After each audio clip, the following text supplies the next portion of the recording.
Jumpa lagi dalam video saya kali ini.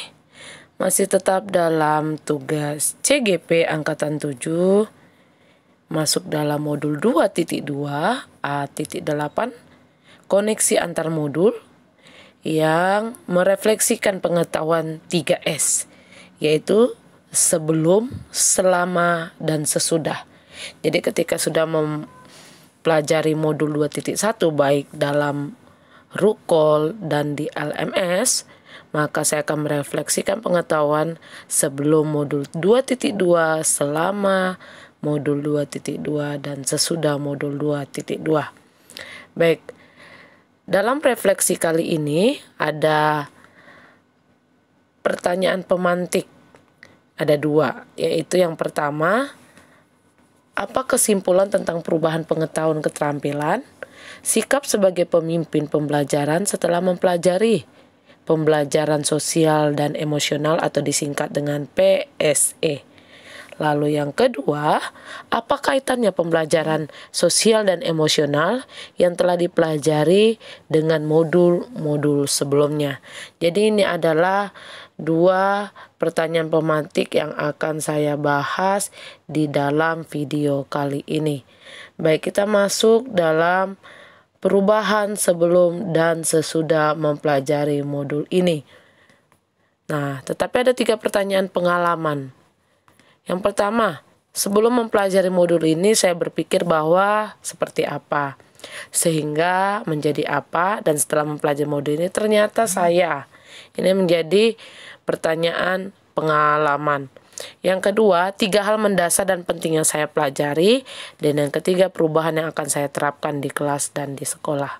Jadi ini ada 3 pertanyaan pengalaman yang saya terapkan di sekolah itu untuk murid dan untuk rekan sejawat. Kita masuk dalam perubahan 3S modul 2.2. Sebelum mempelajari modul ini, saya berpikir bahwa guru BK atau bimbingan konseling ini menjadi dan guru pendidikan agama itu menjadi oknum yang harus bertanggung jawab dengan psikologi murid. Ini sebelum saya mempelajari modul ini ya. Terkhususnya murid yang memiliki masalah yang tidak dapat mengontrol emosi, sehingga wali kelas itu tidak terlalu memberikan perhatian khusus. Namun ternyata setelah saya mempelajari modul 2.2, saya memahami bahwa bukan menjadi tugas guru BK, bukan menjadi tugas guru pendidikan agama, tetapi seluruh guru memiliki kewajiban dalam mempelajari sosial dan emosional murid sebelum memulai pembelajaran. Sehingga ketika ada murid yang tidak dapat mengontrol emosi, tidak lantas langsung hanya diberikan kepada guru BK atau guru pendidikan agama. Yang kedua, sebelum mempelajari modul ini, saya berpikir bahwa seiring pengetahuan murid bertambah dan naik ke kelas selanjutnya, contoh kelas 1 naik kelas 2, 2 ke kelas 3, dan selanjutnya, itu dapat menumbuh kembangkan sosial dan emosional murid, sehingga guru tidak terlalu memperhatikan lagi sosial dan emosional murid dalam belajar.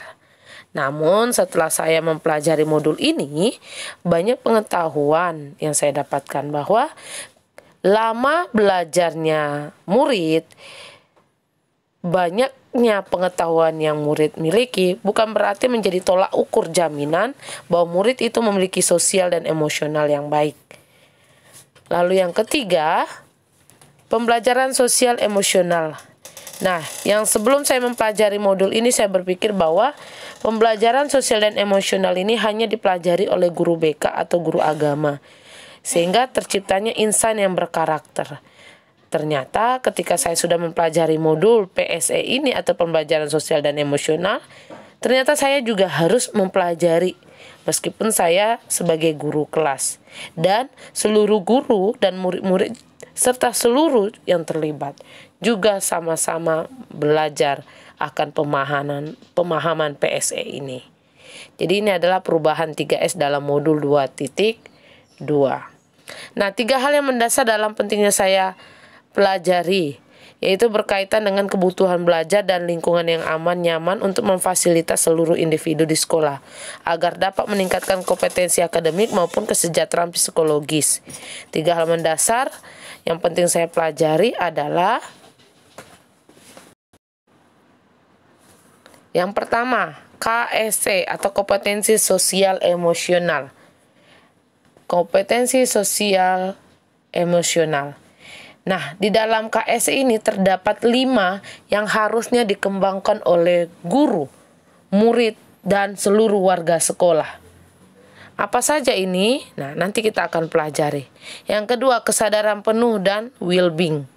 Yang ketiga, itu adalah pengembangan budaya positif dan pembelajaran berdiferensiasi. Nah, kembali ke kompetensi KSE. Ada 5 tadi ya. Yang pertama, kesadaran diri. Yang kedua, manajemen diri, keterampilan berelasi, kesadaran sosial, dan pengambil keputusan yang bertanggung jawab.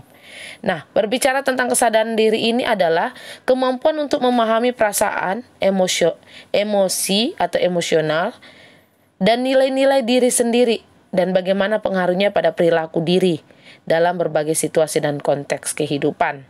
Sedangkan manajemen diri ini adalah kemampuan untuk mengelola emosi, pikiran, dan perilaku diri secara efektif dalam berbagai situasi dan untuk mencapai tujuan dan aspirasi.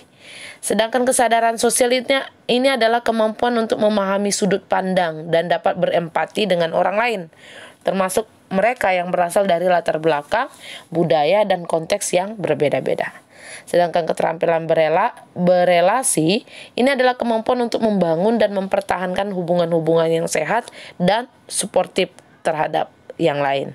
Dan yang terakhir, pengambilan keputusan yang bertanggung jawab ini adalah kemampuan untuk mengambil pilihan-pilihan mana sih yang berdasar atas kepedulian sesama, yang tidak lepas dari standar-standar etis atau rasa nyaman, untuk mengevaluasi kembali manfaat dan konsekuensi serta tindakan, apakah sudah memasuki kesejahteraan psikologis atau well-being diri sendiri, masyarakat, dan kelompok.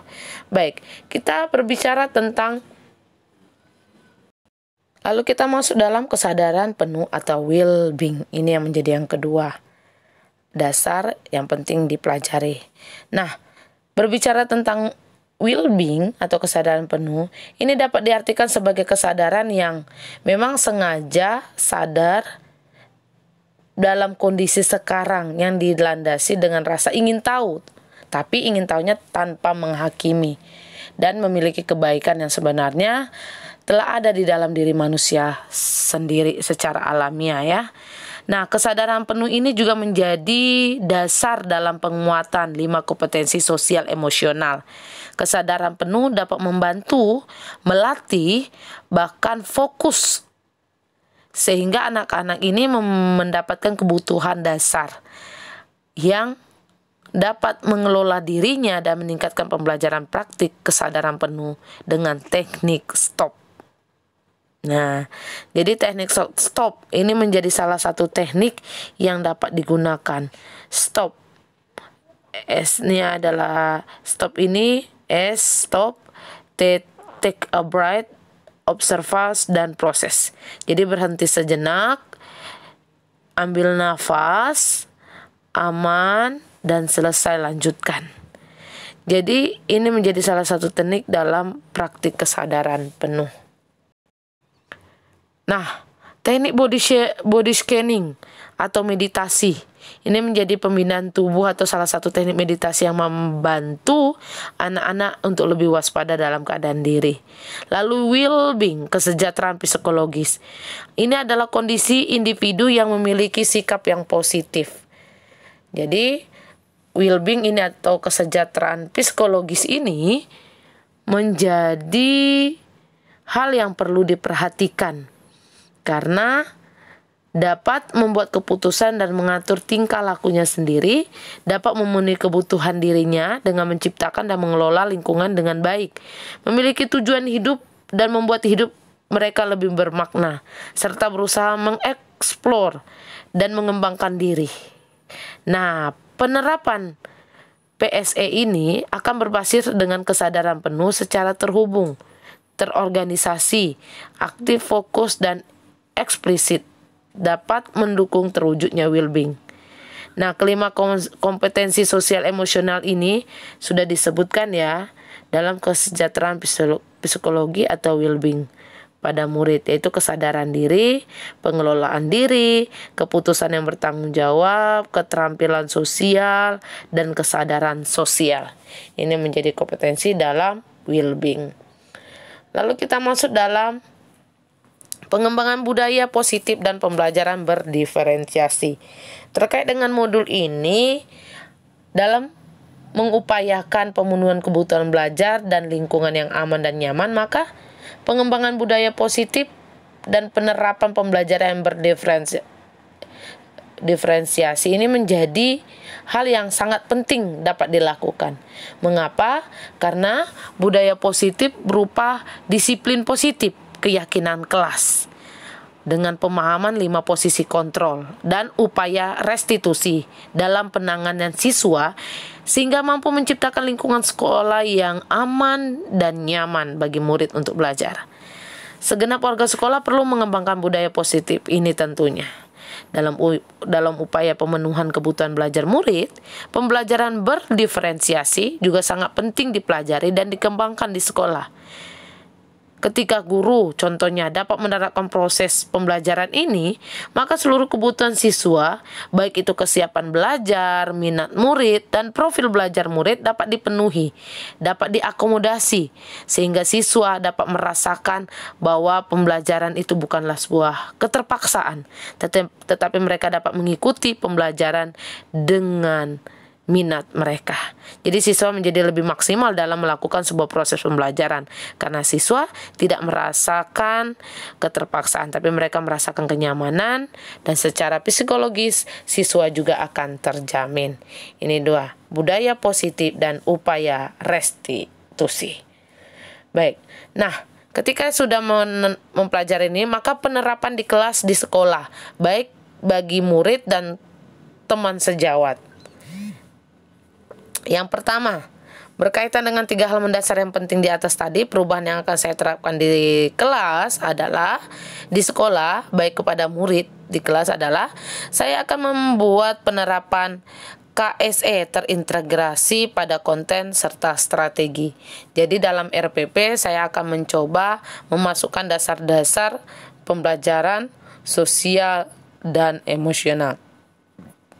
Nah, kepada rekan-rekan guru sejawat, saya akan memperkuat PSE, pembelajaran sosial emosional, melalui menjadi teladan atau memodelkan, belajar atau refleksi, dan mengembangkan kapasitas implementasi KSE dan berkolaborasi tentunya. Baik, untuk keterkaitan modul 2.2, yang pertama, PSE atau pembelajaran sosial emosional dalam modul 2.2 ini, keterkaitannya dengan KHD atau modul 1.1 adalah sebagai guru mampu menciptakan well-being pada dunia pendidikan di sekolah, sehingga murid merasakan kondisi yang aman, nyaman, sehat, dan bahagia. Hal tersebut juga sejalan dengan pemikiran KHD atau Ki Hajar Dewantara, bahwa pendidikan seharusnya menuntun anak mencapai kodrat agar mencapai kebahagiaan dan keselamatan setinggi-tingginya. Yang keterkaitan yang kedua, PSE dengan nilai dan peran guru penggerak dalam modul 1.2, yaitu nilai guru penggerak itu sendiri adalah mandiri, reflektif, kolaboratif, inovatif, dan berpihak pada murid. Sedangkan peran guru penggerak adalah menjadi pemimpin pembelajaran, menggerakkan komunitas praktisi, menjadi coach guru lain, mendorong kolaborasi antara guru dan menunjukkan kepemimpinan murid.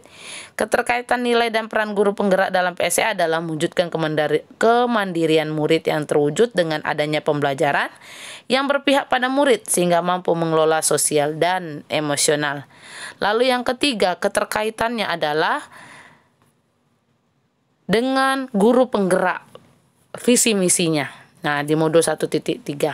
Salah satu visi guru penggerak itu adalah mewujudkan siswa yang beriman, bertakwa, dan berbudi pekerti luhur, berprestasi sehingga terwujudkan profil pelajar Pancasila. Oleh sebab itu, dengan adanya PSE, maka terkaitannya dapat mewujudkan dengan kompetensi kesadaran diri, manajemen diri, kesadaran sosial, kemampuan berelasi, dan pengambilan keputusan yang bertanggung jawab. Yang keempat, PSE dengan modul nilai dan budaya positif 1.4. Keterkaitan budaya positif dan PSE adalah menciptakan suasana pembelajaran yang menyenangkan tentunya, aman, nyaman pada murid. Selain itu dapat menerapkan pengontrolan sosial dan emosi, manajemen diri, serta kesadaran diri melalui kedisiplinan diri. Dan yang terakhir, keterkaitan modul 2.2 ini dalam pembelajaran berdiferensiasi, modul 2.1 adalah pembelajaran berdiferensiasi itu sebenarnya adalah serangkaian keputusan masuk akal atau common sense yang dibuat oleh guru yang berorientasi atau berpusat pada kebutuhan murid. Sedangkan pembelajaran sosial dan emosional itu sendiri adalah pembelajaran kolaboratif yang melibatkan seluruh pihak terkait yang bertujuan untuk melatih kemampuan peserta didik agar dapat memahami, mengolah, dan mengekspresikan aspek sosial dan emosional pada diri peserta didik agar sukses melalui dan melakukan berbagai macam aktivitas hidup seperti belajar, membangun hubungan, menyelesaikan masalah sehari-hari, dan beradaptasi terhadap berbagai macam tuntutan dan perubahan perkembangan. Sehingga keterkaitan antar dua modul ini adalah, pertama, pembelajaran akan menjadi menyenangkan karena berpusat pada murid dengan memetakan murid dari kesiapan belajar, minat, dan profil belajar murid. Yang kedua, terwujudnya lingkungan belajar yang well-being, sejahtera, dan memenuhi seluruh kebutuhan murid. Dan yang ketiga, murid dapat mengembangkan diri sesuai minat tanpa menjauhi kodratnya. Nah, sekian dalam penjelasan dalam menyelesaikan tugas kali ini dalam koneksi antara modul. Terima kasih sudah mendengarkan, menyaksikan persentase dari saya. Sampai jumpa dalam persentase selanjutnya. Salam dan bahagia guru penggerak. Bye-bye.